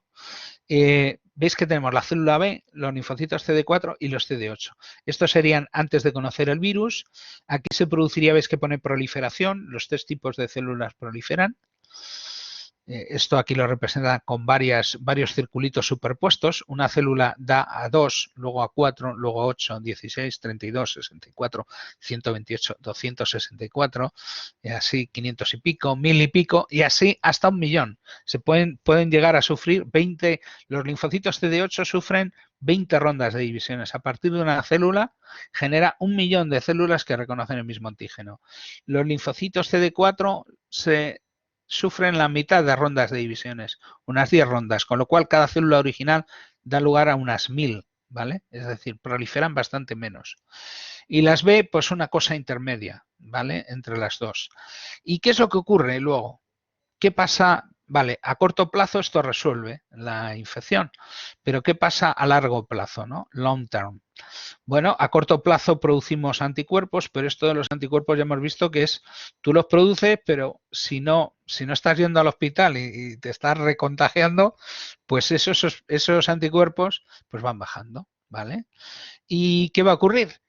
que las células B memoria además se ha visto que a largo plazo van disminuyendo. En el caso, por ejemplo, en el caso del, claro, en el COV-2 todavía no han pasado 3 años desde los primeros pacientes, solo ha pasado un año, pero cuando pasen 3 años sabremos qué es lo que pasa. Pero en el SARS-CoV-1 se vio que las células de memoria como que iban a menos, y desde luego a largo plazo, si no había reestimulación, se perdían. Sin embargo, en el SARS-CoV-1, bueno, veis que aquí pone que persiste por lo menos 15 años, esto es que el trabajo es de hace 3 años, ¿vale? Y entonces por eso no pone 18, ¿vale? Pero digamos las células TCD8 existen tiempo. Y en el caso de las CD4, en el caso de las CD8, ves que incluso aumenta su proporción con el tiempo, es decir, se va fortaleciendo. Luego otro aspecto interesante es que reconocen estas células. Porque en el caso de las vacunas, hay muchas vacunas que se basan solo en la proteína S, en la proteína spike del virus. Hay otras vacunas que no, hay otras vacunas que usan el virus completo, ¿vale? Pero claro, si a ti te vacunan con algo que solo tiene proteína spike, lo único que vas a producir es respuesta T y B frente a la proteína spike. ¿Qué es lo que ocurre en la infección natural? Pues lo que se ha visto es que el 27% de las células son frente a la proteína spike. Esto significa que una cuarta parte de las células memoria reconocen la proteína spike, pero esto significa que las otras 3/4 partes reconocen otras proteínas distintas del virus. Y entonces, en ese sentido, a lo mejor las vacunas con virus completo tal vez puedan ofrecer digamos, una memoria más completa de lo que es el virus, ¿vale? Las que se basan en la proteína spike, pues nos generarán inmunidad frente a esa proteína, ¿vale?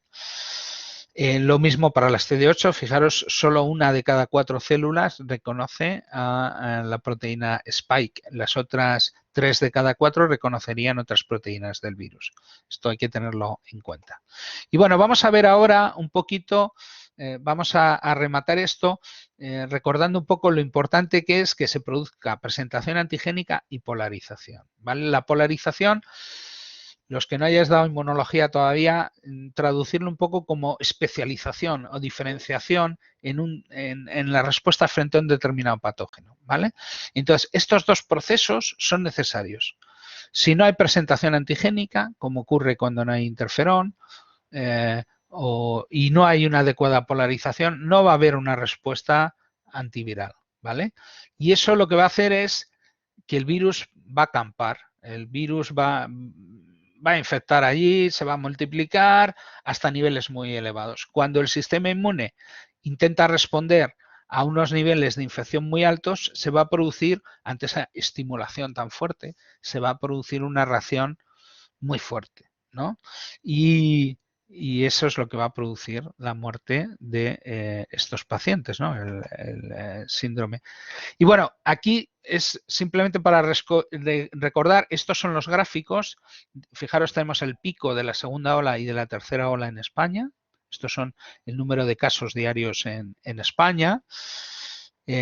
Bueno, ahora no estamos en mal momento, ¿vale? Vamos bajando, pero bueno, hemos estado peor hace prácticamente un mes. Estábamos de lo peor de lo peor. Bien, entonces fijaros en las escalas. Casos por día. Hemos llegado a estar casi en los 40.000, ¿vale? Ahora han dicho hoy que habíamos tenido en viernes, sábado y domingo había habido no sé si 15.000. Esos son 5.000 al día. Es decir, bueno, la cosa está bajando mucho, ¿vale? Fijaros un poco en la relación que hay entre las escalas. 40.000 casos diarios, 2.000 hospitalizados. Esto lo que significa es que de todos los casos que tenemos diarios, los que son asintomáticos y los que son infección leve, es decir, que no necesitan ser hospitalizados, pues son, fijaros, si son casi 40.000 y al día lo más que se han hospitalizado son 2.000, pues eso significa que más o menos se hospitaliza 1 de cada 20, ¿vale? Un 5%. de todos los casos detectados por PCR o por antígeno. Y luego fijaros, en cuanto a los que requieren ingreso en UCI y fallecidos, fijaros la escala de los ingresos en UCI diarios pues están en los 200, es decir, que con respecto a los hospitalizados sería como 1 de cada 10 necesita UCI, y luego las muertes, pues fijaros, la escala de 2000 pasa a 500, es decir, que prácticamente de los hospitalizados, pues prácticamente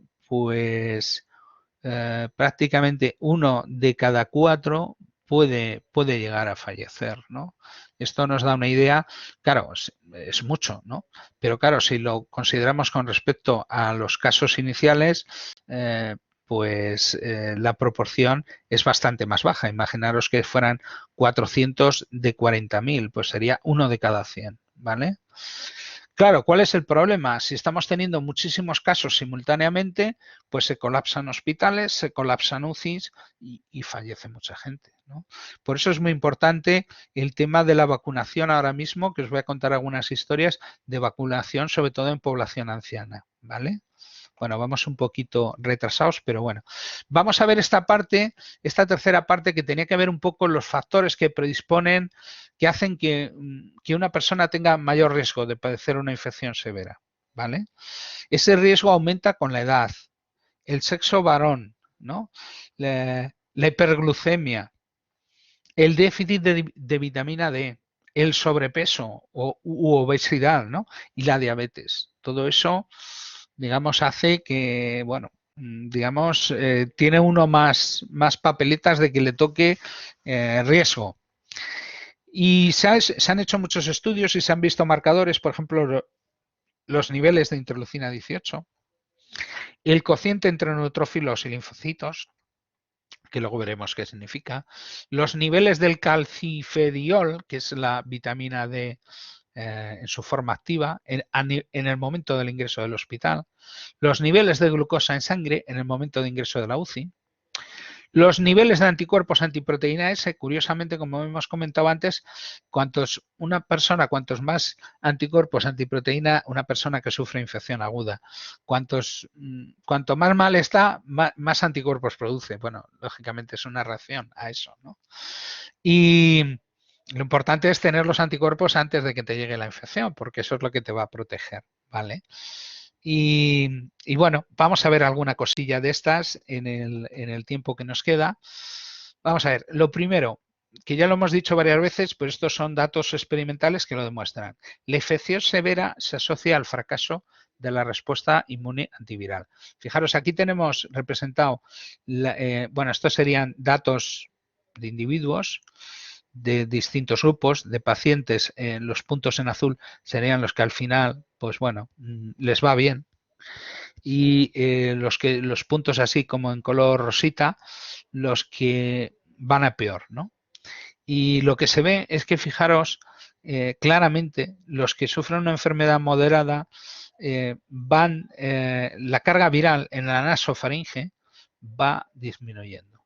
Y sin embargo, en los que van a peor, no disminuye, incluso aumenta. ¿Vale? Desde luego, lo que esto nos dice es que unos pacientes consiguen eliminar al virus en la nasofaringe y los otros no. Los que no consiguen eliminarlo en la nasofaringe, pues imaginaros qué es lo que está ocurriendo en el resto del organismo. Pues que el virus está también creciendo pues en pulmones, en otros tejidos, ¿no? Bueno, esto era en cuanto a biomarcadores. Si os fijáis, la interleucina 18 es que es un fruto de la activación del inflamasoma, pues es el que más se asocia al riesgo de ir a UCI o fallecer. También otra cosa que hemos dicho que ocurría es que en la infección severa se producía coagulación, trombosis, y eso pues puede, esos trombos, pues si se quedan te pueden producir una embolia en el pulmón, o te pueden producir un infarto en el corazón, o te pueden producir un accidente cerebrovascular en el cerebro, ¿no? Y imaginaos, si esto encima le pasa a una persona que ya tiene 70, 80 años, pues ya, tremendo. Entonces, ¿Qué es lo que se ve aquí? Pues mira, fijaros, aquí se ve los pacientes, tenemos en rojo los que no sobrevivieron, en azul los que sobrevivieron y lo que se representa, vaya, me parece que estoy un poquito bloqueado con lo del ratón. Pero bueno, voy a seguir explicando, confiando que me seguís oyendo. Lo que veis con la curva en rojo, pues es que los niveles del dímero D, que es una medida de la coagulación que se está iniciando, la formación de dímeros de fibrina, pues fijaros, los pacientes que sobreviven no se produce esa coagulación, en los pacientes que fallecen sí se produce. Esto posiblemente lo que nos está indicando es que en los pacientes que fallecen se produce mucho daño endotelial, ¿vale? Y que posiblemente esta coagulación sería, bueno, pues un resultado de ese daño endotelial. Bueno, creo que he visto que sí, me ha vuelto a la vida el ratón. Y entonces vamos a ver siguiente parámetro. Otro es la glucemia en sangre. Esto fue un estudio que se hizo cuando los pacientes entraban en la UCI. Se vio que los pacientes que tenían una glucemia por debajo de 140 miligramos por decilitro tenían un riesgo de mortalidad del 15%. Esto es los que entran en UCI, que ya hemos dicho, que de estos, pues a lo mejor lo normal es que fallezcan a lo mejor uno de cada cuatro, ¿no? Un 25%, ¿no? Sería la media, ¿no? De mortalidad. Pues fijaros, los que entraban con glucosa bajita tenían menos. Los que tenían la glucosa entre 140 y 180 tenían más mortalidad, 33,7%. Y los que tenían por encima de 180 miligramos por decilitro, pues tenían un 41% de mortalidad. Claro, aquí, imaginaos, si una persona es diabética y sufre esta infección, pues imaginaos pues, que se la va a llevar por delante esta patología. Hay otros marcadores del riesgo del desarrollo de complicaciones, como la proteína C reactiva, la ferritina, el dímero D, que hemos mencionado antes, un marcador de trombosis. Y a estos pacientes, ¿por qué es importante saber si un paciente tiene indicadores de alto riesgo? Pues porque si es un paciente de alto riesgo, pues nada, hay que tratarles, digamos, inmunosuprimiendo con corticoides, anticoagulando con heparina, pues para evitar, digamos, la coagulación. Sí, bueno, en este caso daría igual el mecanismo por el cual aquí el problema es que, bueno, que tienes unos niveles muy altos de glucosa. ¿Qué es lo que se cree? Incluso que en cierto modo la infección es capaz de provocar una diabetes. Pero claro, si tú la tienes de antes, es mucho peor, ¿no? Realmente, ¿qué es lo que ocurre? Parece que el virus infecta las células del páncreas, ¿vale? Y entonces, pues dejan de producir insulina. Esto una persona que tuviera el páncreas normal, ¿no? Si es una persona que ya lo tiene dañado, pues imaginaros, por mucho peor, ¿no? ¿Vale? Aunque también se ha descrito que la infección también puede producir una hiperglucemia de estrés, ¿no? Porque produce una situación de estrés y una de las respuestas de estrés es aumentar la disponibilidad de glucosa. Bueno, vamos a otro tema interesante, que es un tema esperanzador, porque es un tema que tiene fácil solución, que es los niveles de vitamina D y la probabilidad del ingreso en la UCI, ¿no? Y bueno, ¿qué vemos? Pues hicieron estudios y vieron que los individuos que tenían déficit de vitamina D en el momento de ser hospitalizados por COVID, tenían un alto riesgo de desarrollar COVID severo y fallecer. ¿Vale? De hecho, los niveles en el momento del ingreso correlacionan negativamente con el riesgo de fallecer. Es decir, si tienes más vitamina D, tienes menos riesgo de fallecer y viceversa, ¿no? Entonces hicieron primero, esto fueron unos médicos españoles los que se dieron cuenta y ya hicieron una publicación y con una serie de pacientes pequeños y ahora tienen otra publicación que está en proceso de revisión en una revista muy famosa que se llama Lancet de Inglaterra, de Reino Unido y bueno, y en el estudio piloto lo que se dieron cuenta, fijaros, era un estudio muy pequeño en el cual pues a 50 pacientes les dieron el calcifediol oral al entrar y de esos 50 solo uno ingresó en la UCI.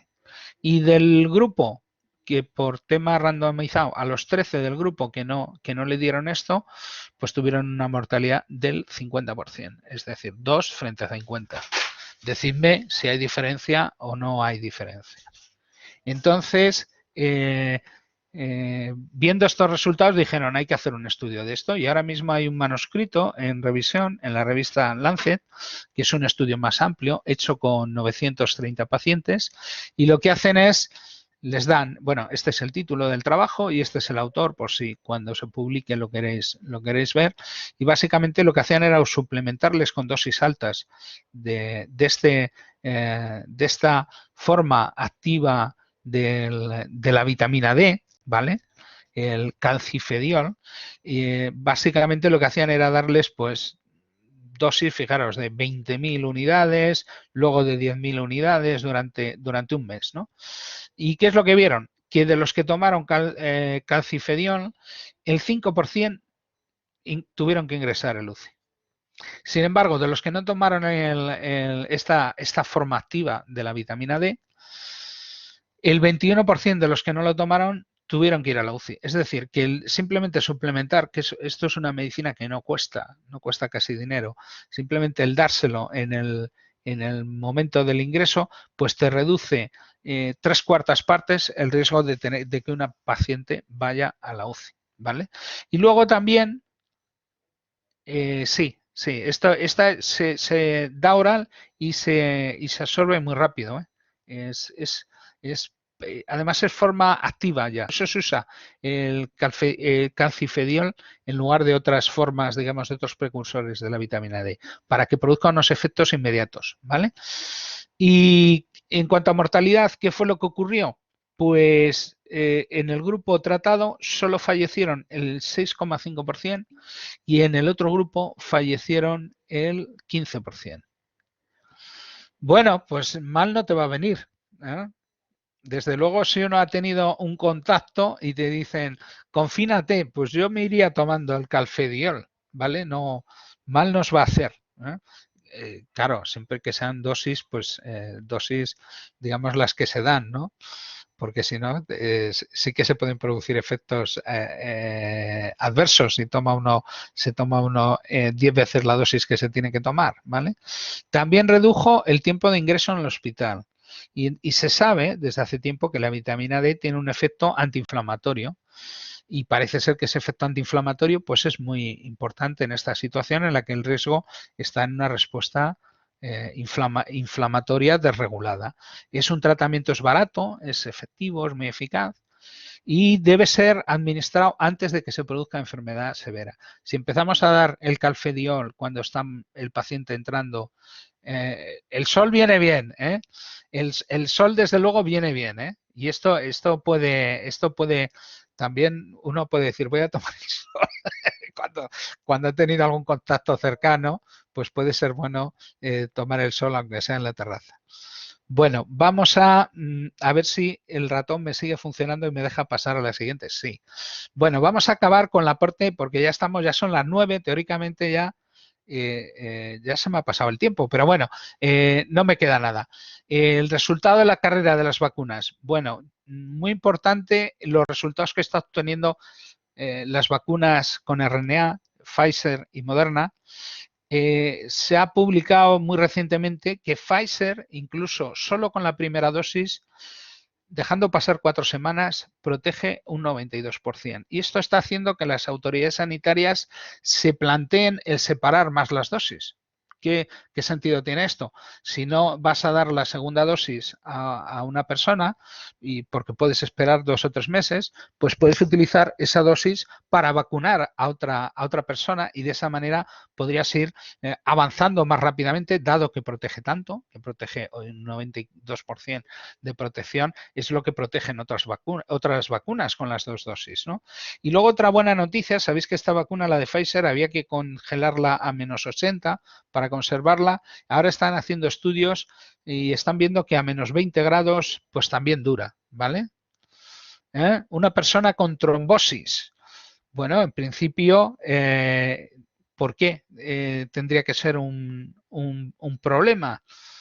Hombre, a lo mejor convenía el acompañar esa vacunación con algún anticoagulante y tal, pero en principio no es uno de los riesgos. Los riesgos que han dado las vacunas fundamentalmente son de reacciones alérgicas a componentes que tienen las vacunas y que también están en cosméticos, por ejemplo, el polietilenglicol, ¿vale? Y bueno, que sepáis que ahora mismo se están aprobando, ¿no? Pfizer, Moderna, AstraZeneca también va muy bien. Janssen, la Sputnik la ha aprobado, en las otras las han aprobado agencias de medicamentos. La de Sputnik la ha aprobado Putin. ¿Eh?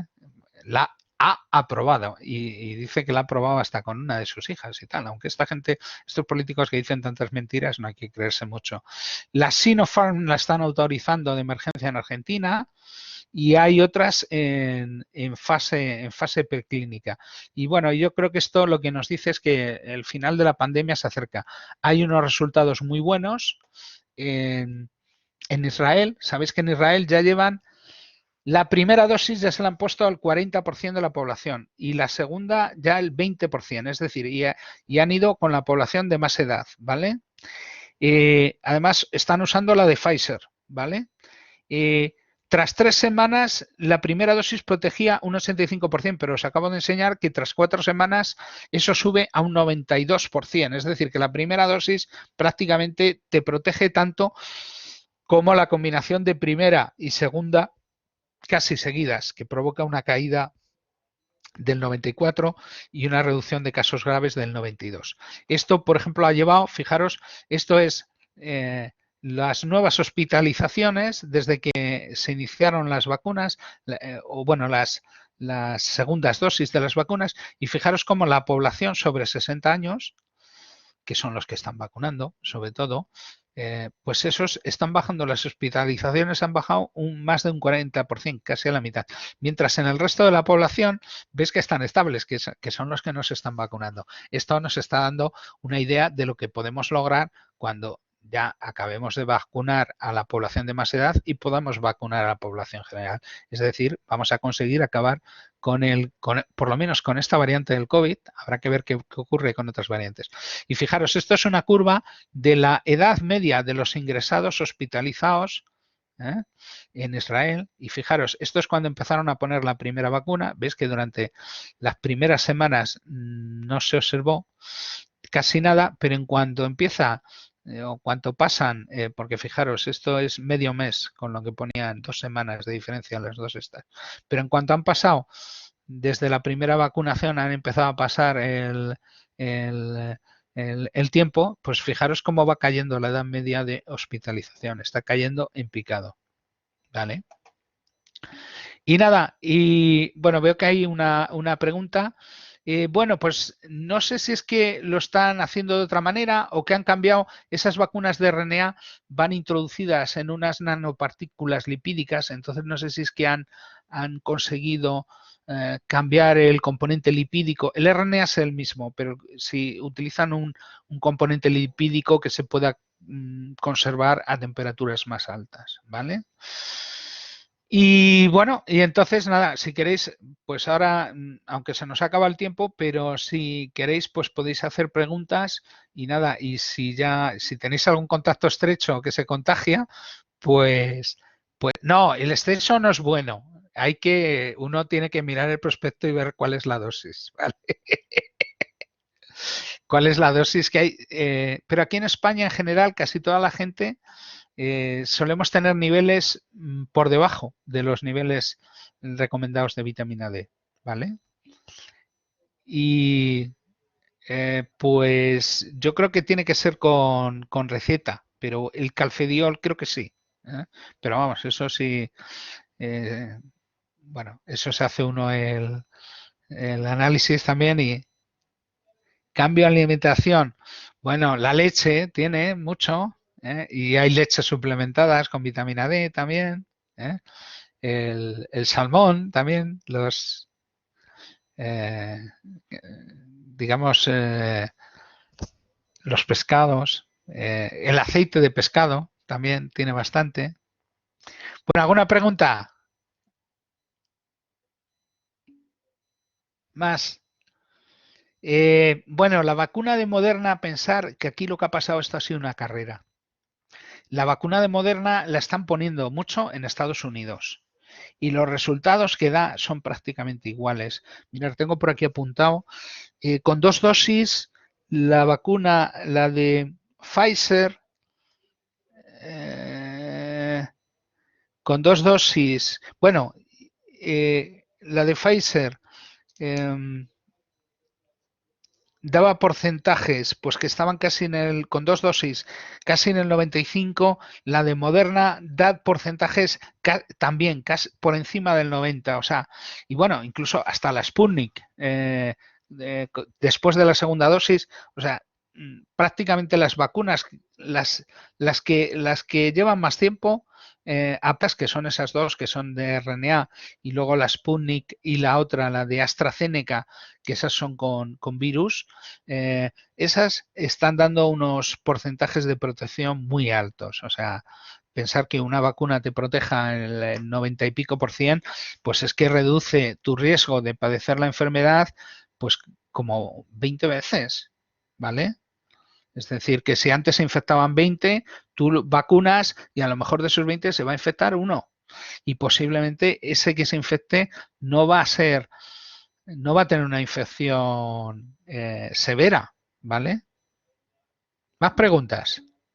A ver, Tatachan, el virus más peligroso por la... A ver, ¿a qué te refieres con la dispersión?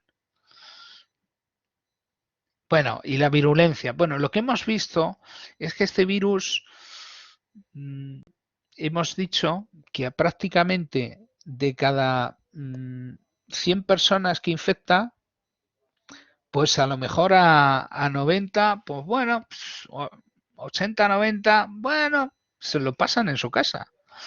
Pero el problema es que a esa pequeña fracción, pues que tienen más edad, o que tienen obesidad, o que tienen hipovitaminosis D, o que tienen problemas de coagulación, o que tienen otras cosas, pues hay digamos, aunque sea una fracción minoritaria de la gente, pues la pone en un riesgo vital importante. Y entonces, el problema, claro, es si tú dejas que el virus, si nos ponemos aquí a hacer fiestorros de estos ilegales y tenemos 40.000 infectados al día, pues dices, bueno, es que solo se van a, dices, de esos 40.000, dices, van a morirse a lo mejor 500 al día. Entonces, y vamos a tener los hospitales reventados. Y el problema no es solo que el hospital esté lleno de pacientes COVID, es que el hospital no puede atender el resto de las patologías. Ese es el problema. Ahora la gente resulta que dice, no, es que me daba miedo venir al hospital y resulta que te llega que tiene un tumor ya en un estadio tremendo. Entonces, esto nos tenemos que vacunar. Lo que pasa, el problema con las vacunas es la disponibilidad, ¿vale? El problema que tenemos es que lo que va a limitar la vacunación va a ser el número de vacunas que nos vayan llegando. Podemos hacer algunos apaños. Por ejemplo, esto que os he dicho del retrasar la segunda dosis, pues te puede servir, por ejemplo, si tú la segunda dosis, en lugar de ponerla 2 semanas después o 3, la pones 12 semanas después, eso te va a dar un colchón de 3 meses en los cuales puedes vacunar. Durante esos 3 meses puedes estar vacunando al doble de gente. Luego, claro, luego te llegará el momento en el que tengas que poner segunda dosis. Y entonces ahí ya no ganarás.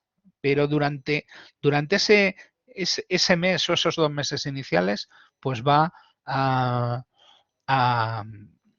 digamos, a poder vacunar más gente. Bueno, había una pregunta de Ana que preguntaba sobre el tema de la transmisibilidad. Ahora parece que las nuevas variantes del virus, en principio, no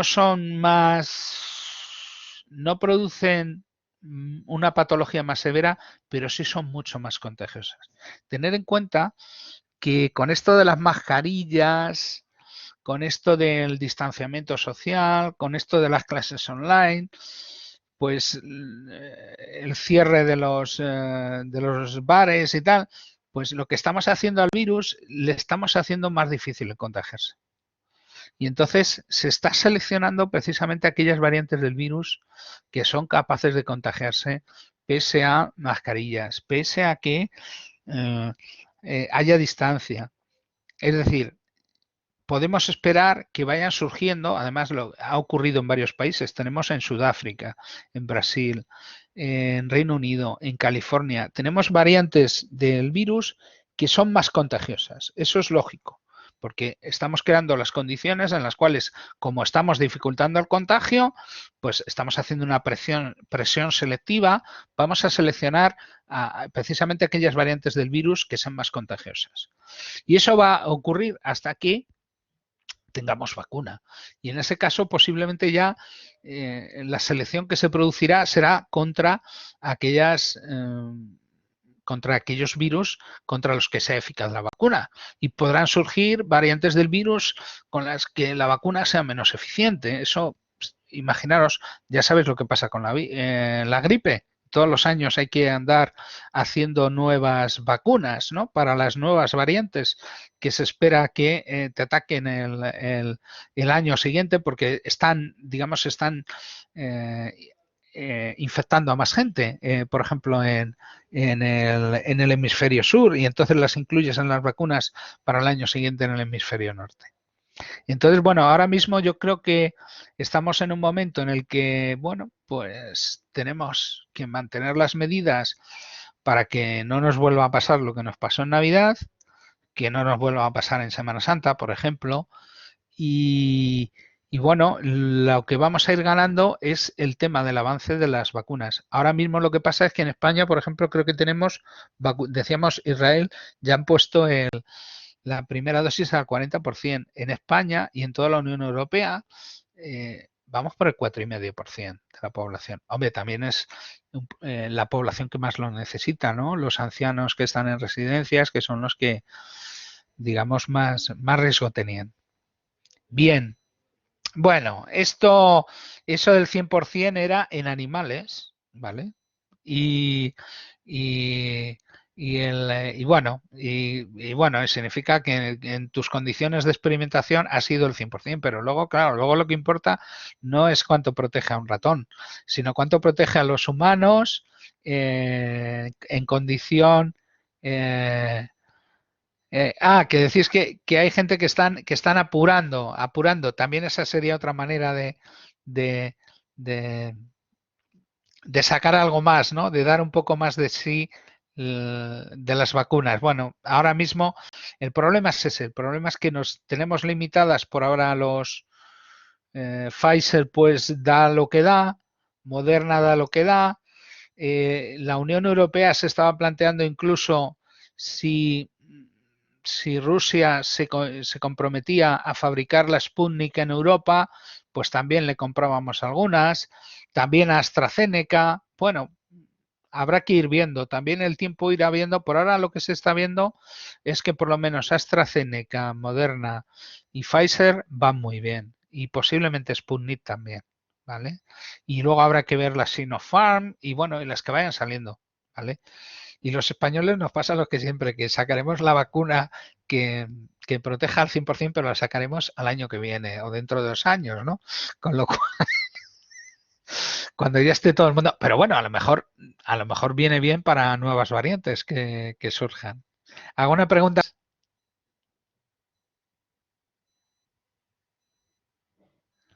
¿No tenemos más preguntas? Bueno, esto teóricamente tenía que haber acabado a las 9, pero bueno, yo he sido el que reconozco que había preparado demasiado, ¿vale? Lo importante es que, bueno, que hayáis entendido cosas, ¿vale? He ido muy rápido porque era muchísima la información, pero bueno, hemos hecho lo que hemos podido. Pues nada, ha sido una experiencia muy placentera también para mí, ¿eh? Pues nada, Ale, podemos ir a cenar ya, ¿eh? Pues nada, bueno, los que seáis de biología y todavía no estéis en tercero, pues nada, que ya nos veremos en inmunología de tercero, que es, bueno, en biología sanitaria, que es obligatoria, y los que sé de biología, pues también tenemos una asignatura en cuarto, que la da otro profesor, la da Jorge, pero bueno, está más o menos con la misma orientación. Pues nada, vamos a cenar, ¿eh? Vamos a parar la grabación y ya está. Pues nada, un placer. Gracias a las organizadoras de Celánica por haber confiado en mí para dar esto, ¿vale? A Araceli, que fue la que me contactó. Y nada, voy a parar ya la grabación.